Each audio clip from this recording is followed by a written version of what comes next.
Aşura günü Kərbəla səhrasında təkcə 72 nəfər şəhid olmadı. Tarix 72 şəhid yazır. Əslində həmin gün insanlıq iki cəbhəyə, iki dəstəyə bölündü. Bir, haqq tərəfində olanlar, bir də nahaq, yəni batil tərəfində olanlar. Günəş qürub edəndə düşmən elə zənn etdi ki, İmam Hüseyin əleyhissalamı öldürməklə İslamın nurunu söndürdü. Belə bir fikir formalaşmışdı ki, onlar elə bilirdi ki, elə İmam Hüseyin əleyhissalamı öldürməklə onun tərəfdarlarına bu bir mesaj idi ki, artıq onun fikrində olanlar, onun istiqamətində, onun yolunda olanlar da öz fikirlərindən, düşüncələrindən daşınacaqlar. Amma Allahın vədi başqa idi.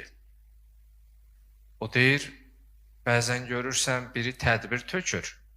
Amma onun tədbiri qarşısında Allahın elə bir tədbiri var ki, heç o onu düşünmür.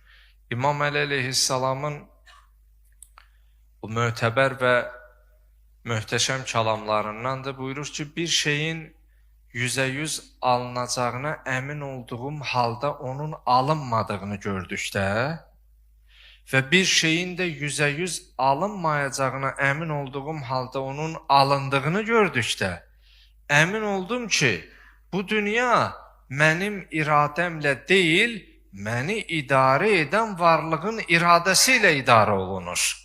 Yəni, bəzən insan bir şeyin onun xeyrinə olacağını düşünür, amma görürsən ziyanlı olur. Bəzən ziyanıma düşündüyün bir şey sənin üçün nə olur? Ən xeyirli, ən daha yaxşısı olur. Kərbəla hadisəsi onu göstərdi ki, bəzən bir damla qan yüzlər, minlər qılınca qələbə çalar. Yəni, birdən əgər belə desək ki, Kərbəla hadisəsi Aşura günü qanın qılınca qələbə çaldığı gündə elə bu söz həqiqətini tapar. Yəni, əslində həmin gün qılınclar qana yox, qan qılınclara qələbə çaldı.